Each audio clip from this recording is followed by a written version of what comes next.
Morning, guys. Happy Tuesday.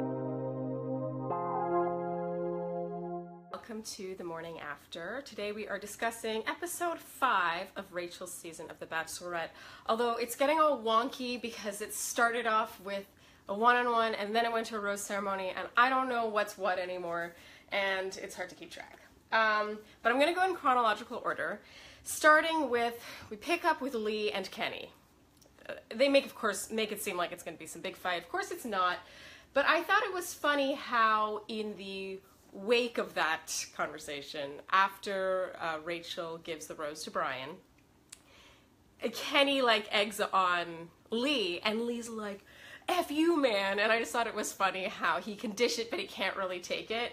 So it was kind of rich. Also notice how everyone was laughing along with that. You can really tell that out of those two, the other guys tend to prefer Kenny. So where there's smoke, there's fire, is all I'm saying. Although I would, on the whole, and this applies to the 2-on-1 at the end, I kind of wish Kenny would rise above it a bit better, just a bit more. I get that it's funny to egg him on, especially when you get a reaction, but I kind of just wish he was just like, not my problem a bit. Okay, Jack's one-on-one. I feel bad saying this, but that was pretty painful. I don't know whether, he kept talking about his sense of humor, and he felt like he would get her dad and everything, and I'm like, you just get to know her. It's a lot simpler than this.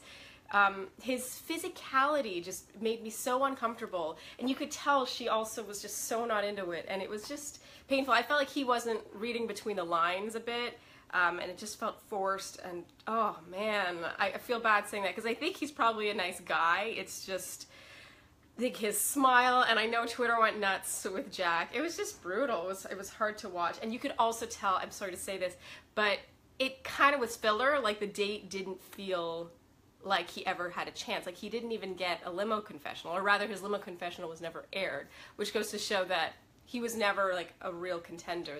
They know that the audience was not invested in him. I just felt bad for him. But yeah, I'm glad that she didn't drag him on. It was painful. Yeah, rose. So then there was a rose ceremony, again, halfway through the episode. And I thought Jonathan, the tickle monster, dealt with this perfectly. I gave him a really hard time for his tickling thing, but last week on the yacht date when they were like, tickle, tickle, I thought it was a cute touch that he sort of owned it and then tickled her on the way out. I just thought that was pretty cute. Yeah, he definitely redeemed himself with that. And yeah, the 2-on-1.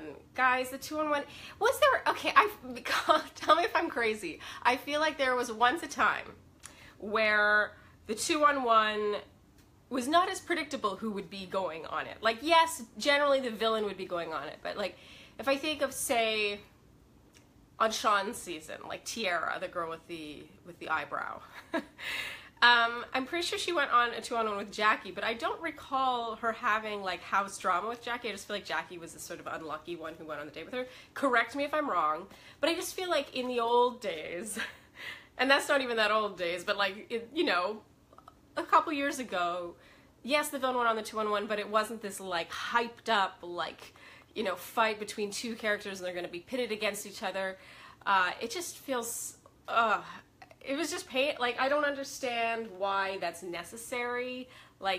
It is more interesting if it's two guys that genuinely care about her, and it's just that. It's just them being pitted against each other romantically with Rachel, not with their house drama. So that, it just feels tired and done. I feel like, okay, I get it. Either they're gonna purposely anger us by her giving the rose to Lee, or it's going to be this, victory for Kenny. But either way, it's even Rachel seems like she's just going through the motions. She's this is she has to mediate this drama between the two of them, and it's just pointless. It just takes away from the point of the show. It seems like a waste of time to me. Anyway, those are my thoughts on episode 5. We have episode 6 tonight, double whammy, and I talk about something totally different in my written recap. So be sure to check that out. It's coming out in a bit. And my Pretty Pandas recap, which will be a giant one, mixing both episodes together because I try to have a life and and a little bit of time to myself. That will be coming out later in the week. So yes, thank you for tuning into The Morning After, and I look forward to seeing you tomorrow. Bye.